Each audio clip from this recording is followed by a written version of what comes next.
네, 할렐루야. 우리 찬양하면서 하나님 앞에 나아갔으면 좋겠습니다. 목소리 잘 들리시죠? 예, 예, 예. 우리 아름다운 마음들이 모여서 우리 파란색 찬양집의 11번 찬양입니다. 10번 찬양 이어서 하겠습니다.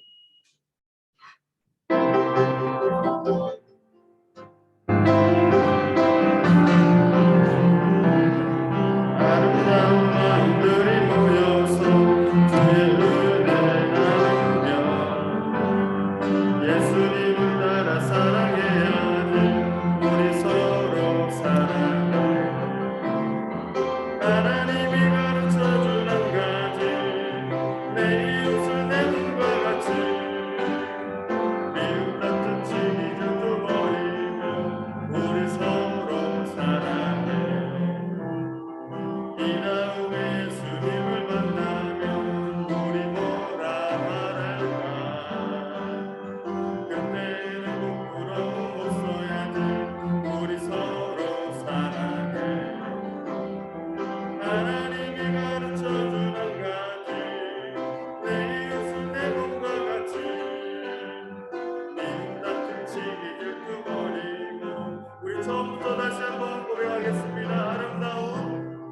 아름다운 마음들이 모여서 주의 은혜 나누며 예수님을 따라 사랑해야지. 우리 서로 사랑해.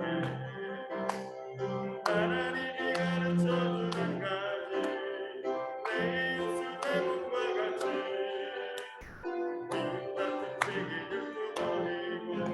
우리 이 다음에 예수님을 만나면 우리 뭐라 말할까? 그때는 부끄러움 없어야지. 우리 서로 사랑해. 하나님이 가르쳐준 한 가지, 내 이웃을 내 몸과 같이 미움 다툼 치기 질투 버리고. 우리 서로 이 다음에 예수님을 만나면 우리 뭐라. 그때는 부끄러움 없어야지. 우리 서로 하나님이 가르쳐준 한 가지, 내 이웃을 내 몸과 같이 사랑해요. 미움 다툼 치기 버리. 아주 먼 옛날 하늘에서는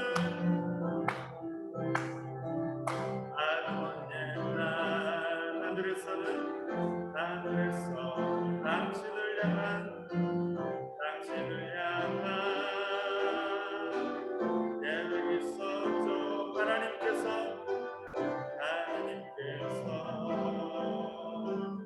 바라보시며 좋았더라고 말씀하셨네. 이 세상 그 무엇보다 귀하게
오늘 거의 만 2년 가까운 시간 만에 오신 것을 너무나도 환영합니다. 축복합니다.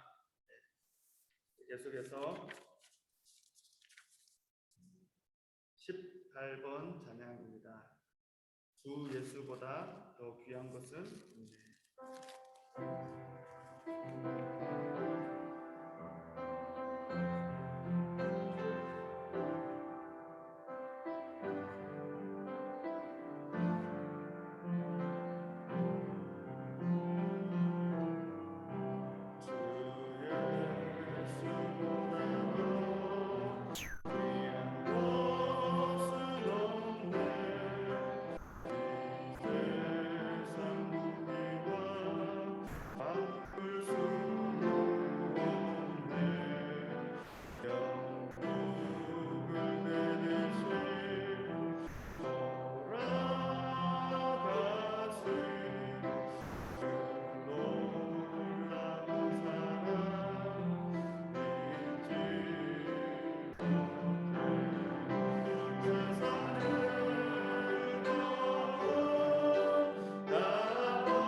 세상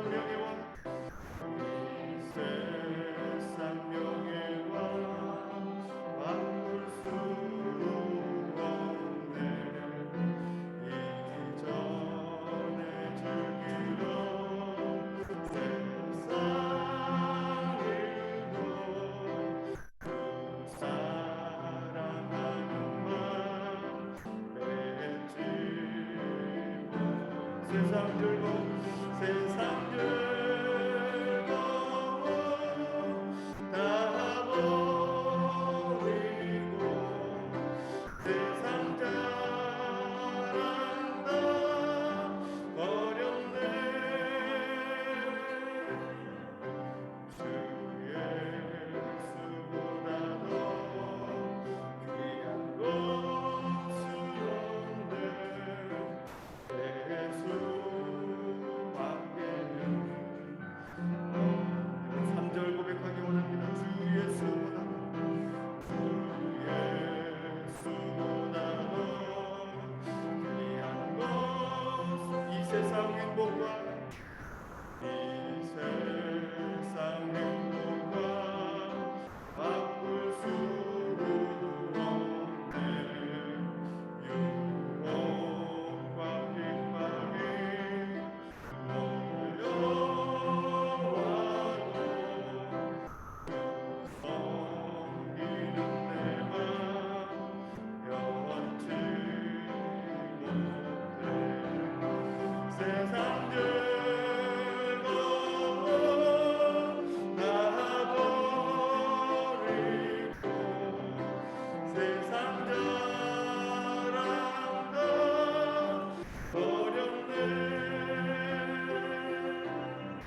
예배하는 것이 우리의 기쁨인 줄 믿습니다. 아멘.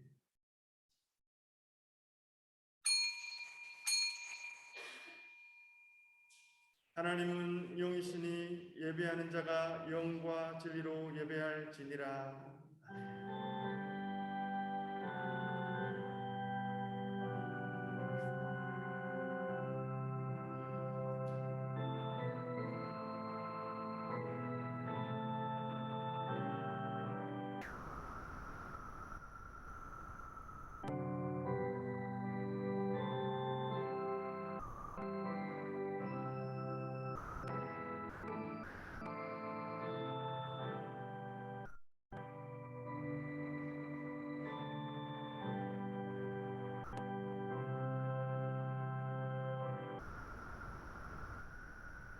은혜와 사랑을 감사합니다.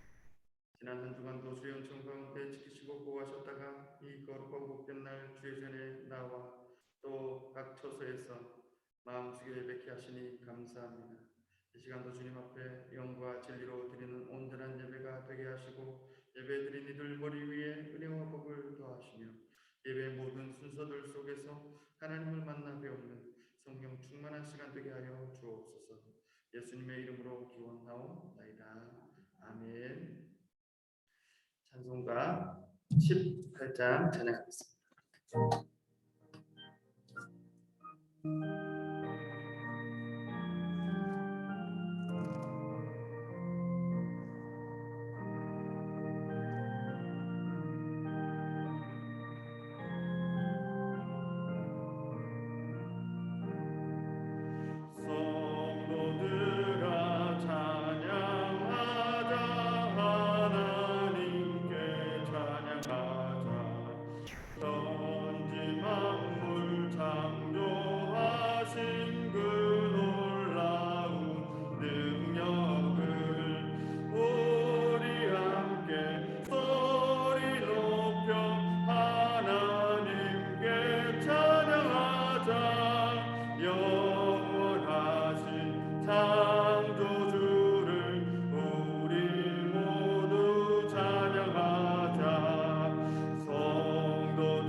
성시교독 제125번입니다. 교독문 125번 교독하겠습니다. 하나님이여 사슴이 시냇물을 찾기에 갈급함 같이 내 영혼이 하나님 곧 살아계시는 하나님을 갈망하나니 사람들이 종일 내게 하는 말이 내 하나님이 어디 있느냐 하오니 내 영혼아 내가 어찌하여 낙심하며 어찌하여 내 속에서 불안해하는가.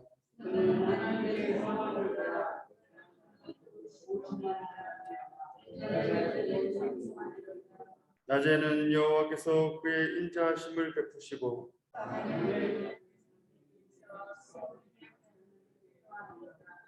내 반석이신 하나님께 말하기를 어찌하여 나를 잊으셨나이까.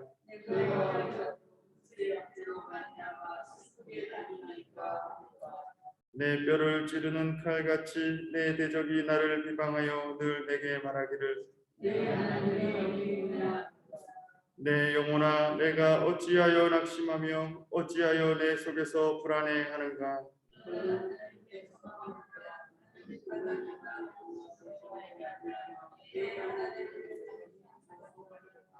아멘. 사도신경으로 신앙 고백하겠습니다. 나는 전능하신 아버지 하나님 천지의 창조주를 믿습니다. 나는 그의 유일하신 아들 우리 주 예수 그리스도를 믿습니다. 그는 성령으로 잉태되어 동정녀 마리아에게서 나시고 본디오 빌라도에게 고난을 받아 십자가에 못 박혀 죽으시고 장사된 지 사흘 만에 죽은 자 가운데서 다시 살아나셨으며 하늘에 오르시어 전능하신 아버지 하나님 우편에 앉아 계시다가 거기로부터 살아있는 자와 죽은 자를 심판하러 오십니다. 나는 성령을 믿으며 거룩한 공교회와 성도의 교제와 죄를 용서받는 것과 몸의 부활과 영생을 믿습니다. 아멘. 다 함께 자리에 앉으셔서 찬송가 415장 찬양하겠습니다.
기도드리시겠습니다.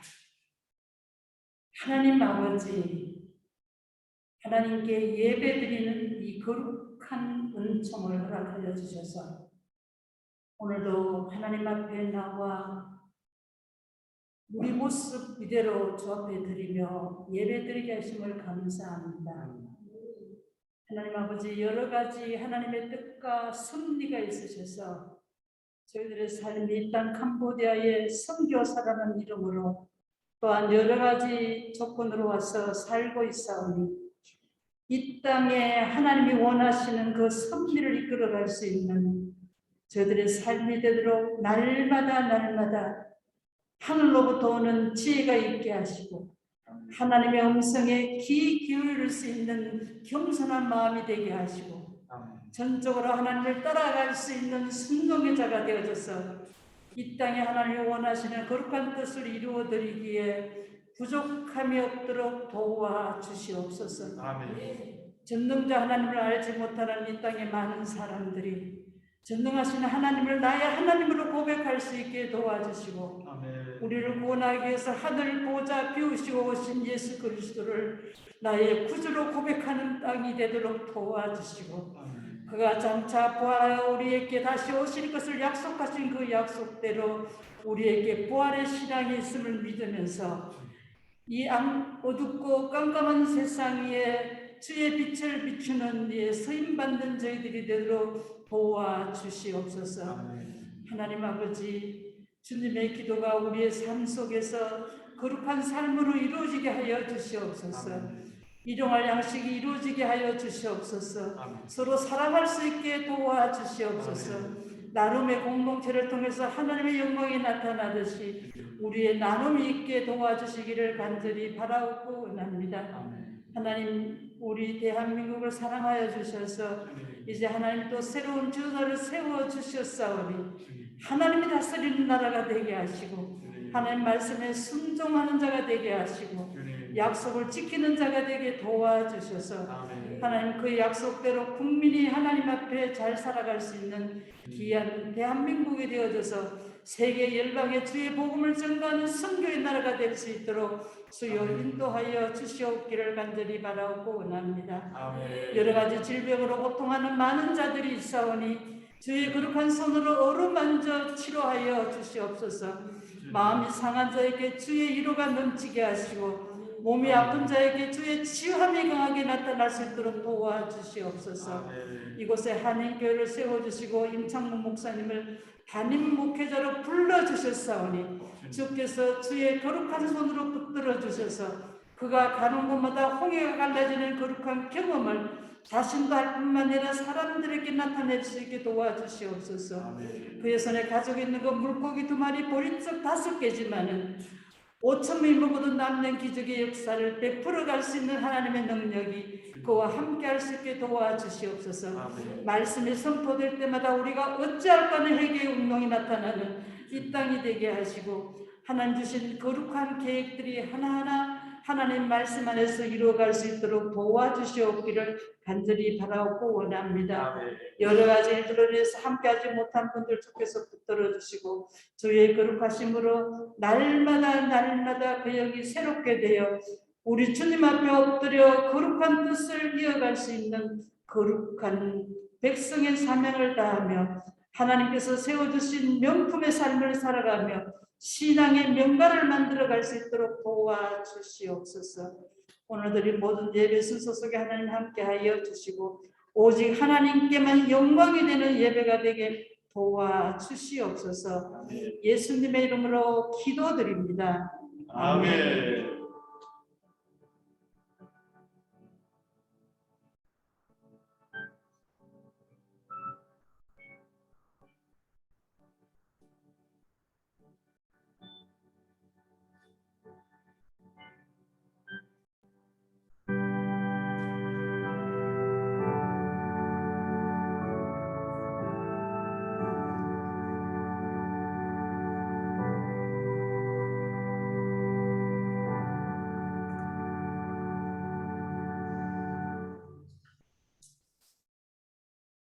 오늘 이 시간 우리에게 주신 하나님의 말씀은 신약 성경 중에 누가복음 20장 19절에서 26절까지의 말씀입니다. 신약 성경 130면에 있습니다. 누가복음 20장 19절에서 26절까지의 말씀, 저와 여러분 한 절씩 교독하신 후에 마지막 절 함께 읽겠습니다. 서기관들과 대제사장들이 예수의 이 비유는 자기들을 가리켜 말씀하심인 줄 알고 즉시 잡고자 하되 백성을 두려워하더라.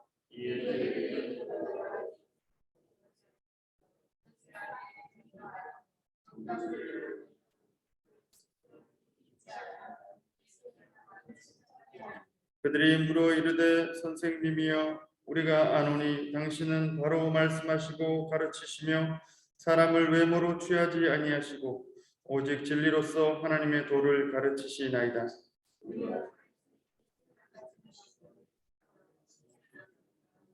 예수께서 그 관계를 아시고 이르시되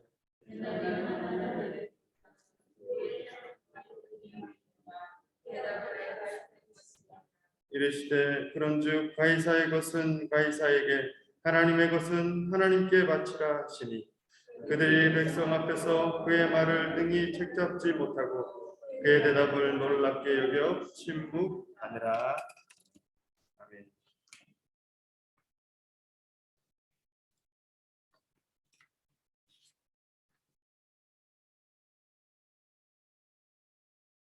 기도에도 있었지만 얼마 전에 대통령 선거가 끝났습니다. 대한민국의 20대 대통령 선거였죠.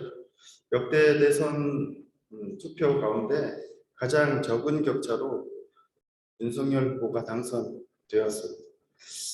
예정대로라면 이제 5월이면 대통령으로 취임을 할 것입니다. 역대 가장 적은 격차로 당선이 되었다는 것은 그만큼 양대 거대 정당을 지지하는 국민들의 숫자가 비슷비슷했다는 것이죠. 다시 말해서 한쪽을 지지하는 국민들이 전부가 아니라 또 다른 쪽을 지지하는 국민들도 그 절반이 있었다는 사실입니다. 이 사실들을 볼 때 앞에선 그 리더 또 정책을 이끌어가는 정부는 겸손히 자신들의 정책을 진행하는 것도 참 중요하겠지만 나머지 절반의 국민들의 견해나 또 여당과 야당과 또 여러 가지 정책을 함께 고려하며 국정을 운영해야 할 것입니다. 정치인들이 협치, 공동정부 이런 이야기들을 참 많이 하지만요. 그것이 얼마나 실제로 적용될 수 있는지는 지켜볼 일인 것 같습니다. 어쨌든 대통령 선거는 잘 끝났지만 또 한편에서는 당선을 지지했던 사람들의 편에서는 굉장히 기뻐서 들떠 있기도 하지만 또 다른 편 쪽에 있었던 사람들은 굉장히 애타하며 마땅하지 않게 여기는 그런 모습들도 사실 있는 것이 사실입니다. 얼마 전에 성경 통독을 같이 하는 한 분과 이야기를 나누게 되었어요. 본인은 너무 속이 상하다는 거예요. 어떻게 아마도 본인이 지지하지 않았던 후보가 된 것 같아요. 그래서 본인은 받아들이기 힘들다는 거예요. 그 이야기들을 들으면서 이런저런 이야기를 나누게 되었고 여러 가지 생각들이 들게 되었습니다. 또 한 가지 현상을 보게 됩니다. 선교사 사회 안에서도 평소에 아주 잘 알고 지내고 좋게 지내던 선교사, 사역자, 동료, 동역자들 사이에서 어느 날 정치 이야기를 불현듯 나와서 하게 되면 나는 어느 당 지지자요. 당신은 어느 당 지지자이군요. 하면서 어느 순간 그 좋았던 관계가 슬며시 깨어지는 것을 보게 되더라는 것입니다. 어떤 분 이야기로는요. SNS 그 인터넷 안에 있는 그 SNS 친구 관계들 같은 것도 그런 사실들 알게 되면 끊어버릴 정도로 그 이후에는 연락도 뜸해지더라 할 정도로 이런 정치 이야기, 정치에 관한 입장의 견해 이런 것들이 참 쉽지 않다는 것을 생각하게 됩니다. 사랑하는 여러분, 우리는 이러한 현상들을 어떻게 받아들일 수 있을까요? 예수 그리스도를 주로 고백하는 주의 몸된 교회 안에서 정치적 견해의 대립이 있음으로 인해서 교우 관계가 어려워진다. 선교사 사회 안에서 동역자의 관계가 멀어지더라. 사역자들 간의 불신과 협력이 생기더라. 불신이나 협력의 어려움이 생기더라. 이쯤 되면 굉장히 중요한 문제이지 않을까요? 사랑하는 여러분, 오늘 이 말씀 시간 또 예배 시간을 통해 비록 우리의 사회적인 안목, 정치적인 안목, 그 견해가 조금 다르다 할지라도 교회와 성도 안에서 오직 예수 그리스도를 통해 아름다운 연합과 협력이 이어져 나갈 수 있는, 깨어지지 않고 아름답게 이어져 나갈 수 있는 우리의 주의 몸된 교회가 될 수 있기를 주님의 이름으로 축원합니다. 오늘 본문 속에 예수님께서는요, 이제 예루살렘 가운데 입성하셨어요. 그리고 앞부분에 보면 성전 정화 사건이 이미 있었어요. 그래서 성전 가운데 있었던 지도자들, 종교 지도자들에 의해서 예수님은 이미 살인의 위협과 모의를 당하게 됩니다. 어떻게 하면 저 예수를 죽일 수 있을까 꾀하고 있는 것입니다. 그 결정적인 이야기가 앞서 나왔던 예수님이 하셨던 포도원 비유에 관한 내용 때문이었습니다. 포도원 농부들이 주인이 맡겨둔 그 포도원을 스스로 차지하기 위해 주인이 보낸 종들을 죽이는 것입니다. 그리고 결국 상속자인 아들까지 죽이고 그것을 차지하려고 했다는 비유인 것입니다. 이 비유를 듣고 있던 서기관들과 대제사장들이 이 비유는 자기들을 향한 말씀이다 생각했던 거예요. 그래서 오늘 이 사건들이 이어지게 되는 것입니다. 19절 말씀에 이렇게 되어 있지 않습니까? 서기관과 대제사장들이 예수의 이 비유는 자기들을 가리켜 말씀하신 줄 알고 즉시 잡고자 하되 백성을 두려워하더라. 예수님을 잡고자 했지만 사실 두려움이 있었어요. 왜냐하면 그 예수님을 따르는 수많은 백성들이 있었기 때문에 즉시 잡을 수가 없었어요. 그래서 고안해낸 방법이 오늘 이 예수님 앞에 그 예수님을 총독 앞에 반란죄로 넘기기 위해 한 정탐자들을 보내는 것입니다. 20절에 이에 그들이 엿보다가 예수를 총독의 다스림과 권세 아래에 넘기려 하여 정탐들을 보내어 그들로 스스로 의인인 체하며 예수의 말을 채잡게 하니. 그래서 물어보는 것이 있었어요. 예수님 앞에 온갖 어떻게 보면 간교한 사탕 발림의 말들을 나열합니다. 21절 보이시지 않습니까? 선생님, 우리가 아노니 당신은 바로 말씀하시고 가르치시며 사람을 외모로 취하지 아니하시고 오직 진리로서 하나님의 도를 가르치시나이다. 이 좋은 말들은 다 나열해놓고 결국 하고자 하는 것은 예수를 궁지에 빠뜨리고자 하는 질문인 것입니다. 그 질문의 핵심이 무엇입니까? 22절에 우리가 가이사에게 세를 바치는 것이 옳으니까 옳지 않으니까. 다른 공간 복음서에서는 우리가 가이사에게 세금을 바치리까 말리까 이렇게 표현되어 있습니다. 여러분, 이 질문은요 참 간단해 보이지만 대답하기 참 어려운 질문입니다. 지금은 로마의 지배를 받고 있는 당시 유대 사회는 이 세금 문제에 있어서 굉장히 예민한 상황이었어요. 지난번에 삭개오 이야기도 했지만 세금을 로마 제국에 많이 갖다 주는 것뿐만 아니라 그 중간에서 갈취하는 그네들로 인해서 더더욱이나 이 세금 문제는 예민한 문제였어요. 많은 사람들이 로마에 바쳐지는 이 세금을 못마땅하게 여기고 있었어요. 실제로 이러한 문제는 예수님 당시뿐만 아니라 로마 지배를 받는 이후의 시간들 속에서도 계속되는 질문이었어요. 유대인들은 여호와 하나님만을 섬기는 신정국가예요. 하나님을 섬기는 신정국가, 하나님이 다스리신 국가라고 나라라고 생각하는 나라였어요. 그런 것을 자부하며 여기는 유대인들이었어요. 그러나 세속의 권력과 황제의 다스림 속에 그 세속의 권력이나 황제의 다스림을 부정하기도 참 힘든 상황이었습니다.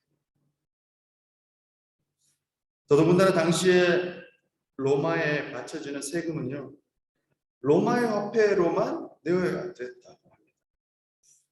어머니 유대인들에게도 유대 화폐가 있었어요. 그런데 세금은 필연 데나리온과 같은 로마 화폐로 내어야 됐다. 그런데 오늘 이 로마 화폐 가운데 형상과 글이 있었는데 그 로마 황제의 형상과 글들을 칭송하는 글을 칭송하는 그 글들이 있었다는 거예요. 그래서 어쩌면 유대인들 가운데는 경건하다고 생각하는 사람일수록 그러한 화폐를 지니고 다니는 것조차 불경하게 여겼다는 거예요. 왜? 십계명에 어긋나는 것이라고 생각했기 때문에 그렇습니다. 특별히 유대 민족주의자들 입장에서 볼 때는 로마에 지금 더 이상 속박당하지 않는 그러한 자유로운 독립적인 그런 이상적인 유대 나라를 회복할 것에 대한 소망이 있었기 때문에 더더군다나 이 세금 문제는 어려운 문제였어요. 그렇게 본다면 오늘 이 예수님 앞에 질문을 던지고 있는 저들의 의도는 대충 우리가 이해할 수 있습니다. 어느 정도의 저들이 요구하는 답변은 무엇인가를 우리가 알 수 있어요. 그게 무엇이냐면 종교적으로 보나 사회적으로 보나 정치적으로 보나 그 세금은 로마에 바치는 것이 마땅히 보이지 않는다는 거예요. 이렇게 대답하기를 원했을 것입니다. 그리고 로마에 세금을 바치지 않으려고 하는 이 예수를 반란, 선동죄로 고발하기 딱 좋은 답변이 나올 수 있다고 생각했을 것입니다. 그렇기 때문에 오늘 이 질문에 대한 이 예수님의 대답은요, 매우 주목받을 만한 것이었어요. 중요한 답변이었습니다. 그러나 예수님께서는요, 24절에 있는 말씀처럼 이 질문의 본의를 깨뚫고 알고 계셨어요. 그 관계를 알고 계셨다는 거예요. 그리고 말씀하십니다. 데나리온 하나를 내게 보이라. 누구의 형상과 글이 여기 있느냐? 대답하되 가이사의 것입니다. 예수님께서 의외의 반문을 하십니다. 데나리온 하나를 가져오라 말씀하시는 거 보면 예수님은 갖고 있지 않았던 것 같아요. 누군가 가져와서 그것을 보여줍니다. 그리고 그 형상과 글이 누구의 것이냐 물을 때 가이사의 것이다 라고 대답합니다. 그렇죠? 가이사의 형상이 있었고 가이사를 칭송하는 글이 있으니까 그렇게 답변할 수밖에 없었을 것입니다. 기가 막힌 것은 25절 말씀 예수님의 답변이 이르시되 그런즉 가이사의 것은 가이사에게 하나님의 것은 하나님께 바치라 하십니다. 여러분 예수님이 말씀하신 이 가이사의 것은 가이사에게 하나님의 것은 하나님께 바치라. 이 사람들이 이 당시에 이 말을 듣고 있던 이 사람들이 들었을 때에도요, 이 대답은 기가 막힌 대답이었어요. 모두가 예상치 못했던 대답이었어요. 드리라 내지는 드리지 말아라 하는 답변을 했을 때 올무에 딱 걸리기 좋은 그런 질문이었지만 예수님께서는 가이사의 것은 가이사에게 하나님의 것은 하나님께 바치라 대답합니다. 여러분이 바치라는 얘기입니까? 바치지 말라는 얘기입니까? 아니면 둘 다 바치라는 것입니다. 이 예수님의 답변에 있어서 우리는 두 가지 정도의 쉽게 범하는 해석의 오류가 있습니다. 그게 뭐냐면 첫 번째는 그저 예수님께서 수사학적으로 언어를 잘 사용하시기 때문에 수사학적으로 이 장면을 잘 회피하기 위해서 수사학적인 언어적인 그런 기교를 보인 것이다 잘못 해석하는 거예요. 두 번째는 이 말을 가지고 이렇게 해석하기도 합니다. 로마 제국은 이미 하나님의 통치를 벗어난 영역이기 때문에 하나님의 백성들은 더 이상 관여하지 말아야 된다. 세상 정치와는 독립하여서 세상 정치에는 우리의 눈도 돌리지 말고 우리의 손도 가지 말아야 된다. 라고 오해하여 해석할 수 있다는 것입니다. 그러나 사랑하는 여러분, 오늘 이 예수님의 답변은요, 우리가 생각하는 것 이상으로 좀 더 근원적인 것을 우리 예수님께서는 이들 앞에 말씀하시고 계시는 거예요.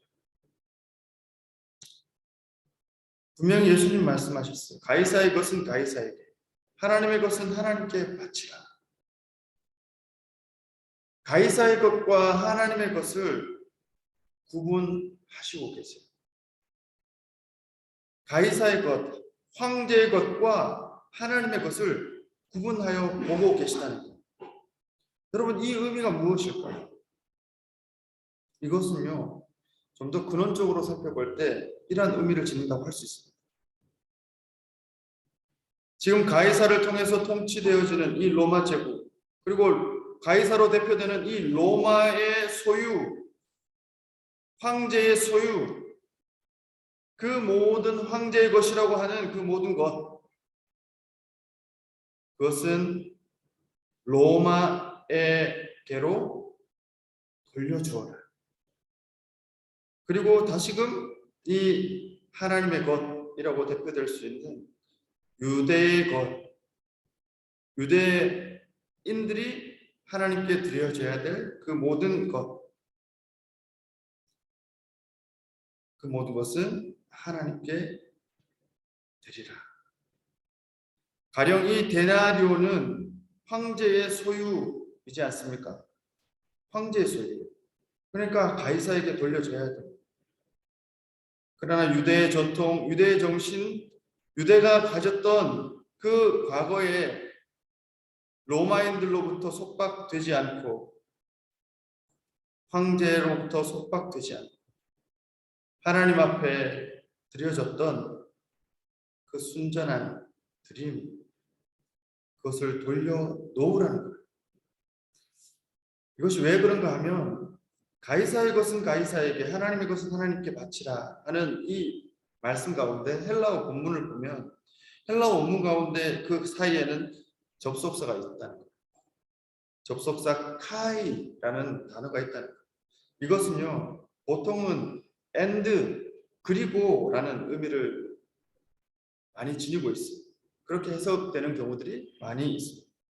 그런데 오히려 이 카이라는 것이 때로는 그러나라는 반대의 의미를 지닌 또는 강조의 의미를 지닌 단어로 해석될 때가 있다는 거예요. 오히려 이때에는 예수님의 이 말씀은 그러한 의미에서의 카이라는 것입니다.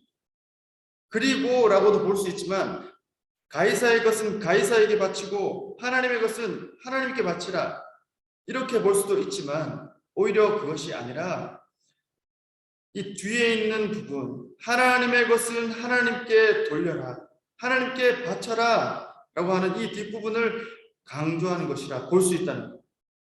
그러므로 하나님의 것은 하나님께로 돌려놓으라는 거예요. 만일 인간이, 황제인 인간이 하나님의 것을 자신의 것이냐, 자신의 것으로 독차지하며 하나님께 영광을 돌리지 아니하고 자신이 하나님의 영역을 침범하는 것이 있다면 그것은 하나님께로 돌려놓으라는 거예요. 가이사라는 이름으로, 황제의 권위로 하나님의 권위를 넘어선 것이 있다면 그것을 돌려놓으라는 거예요. 황제로서, 가이사로서 가이사의 것만 정당하게 가시라는 거예요. 가이사의 권위와 가이사의 역할과 가이사의 그 영광과 권위 안에서만 행하라. 여러분, 이 예수님의 가르침은 사도 바울의 로마서 13장에 나오는 말씀과 동일하게 적용된다고 할 수 있습니다. 로마서 13장 1, 2절에 이렇게 되어 있습니다. 각 사람은 위에 있는 권세들에게 복종하라. 권세는 하나님으로부터 나지 않음이 없나니 모든 권세는 다 하나님께서 정하신 바라. 그러므로 권세를 거스르는 자는 하나님의 명을 거스름이니 거스르는 자들은 심판을 자취하리라. 가이사의 것은 가이사에게, 하나님의 것은 하나님께 바치라. 즉 이것은요, 우리 그리스도인들이 가져야 될 세상을 향한, 또 세상 국가를 향한, 사회 권력을 향한 그 합당한 자세가 무엇인가를 잘 보여주는 것입니다. 본질적으로 하나님께서는 세상의 모든 질서, 모든 권위, 그 모든 질서와 권위의 근원이 누구이시냐? 하나님이라. 우리는 그것을 인정해야 된다는 거예요. 세상에 존재하는 모든 권위의 통치 구조 가운데 하나님께서 여전히 섭리하시고 여전히 간섭하시고 하나님의 통치 아래 있다는 것을 인정해야 된다는 거예요. 만약에 가이사의 영역이나 또 다른 세상의 영역이 하나님의 통치 아래 있지 않다고 우리가 인정했을 때 그것은 매우 심각한 오류를 범하게 되는 거죠. 여전히 우리의 눈으로 볼 때는 불합리해 보이고 여전히 우리의 시각으로 볼 때는, 판단으로 볼 때는 합리적이지 않아 보이는 그런 현상들 속에서도 하나님의 섭리를 따라 이 모든 것이 진행되고 있음을 성도는 그 권위를 인정할 수 있어야 된다는 거예요. 사랑하는 여러분, 물론 그것은요, 정상적인 국가, 정상적인 권력, 정상적인 집행 가운데 있을 때를 가정하는 것일 것입니다. 어떤 신학자의 질문처럼 가이사가 자기의 권세와 한계를 넘어서서 하나님의 영역을 침범하는 주장을 한다면 여러분 어떻게 해야 될까요? 어떤 권력자나 위정자가 하나님과 정면으로 충돌하는 그런 이야기들을 할 때 어떻게 해야 될까요? 때로는 이 당시 황제처럼 하나님의 자리에 서서 스스로 경배받기를 원했던 가이사가 있다면 어떻게 해야 될까요? 또 다른 문제이겠죠.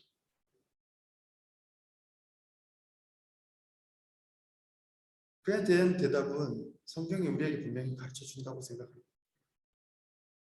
사도행전 4장 19절 또는 5장 29절에 나와 있는 것처럼 사람의 뜻이나 사람의 순종보다도 더 중요한 것은 하나님의 뜻과 하나님께 대한 순종이라는 거예요. 하나님 앞에 너희 말 듣는 것이 하나님 말씀 듣는 것보다 옳은가 판단하라. 사도들의 이야기였어요. 사람보다 하나님을 순종하는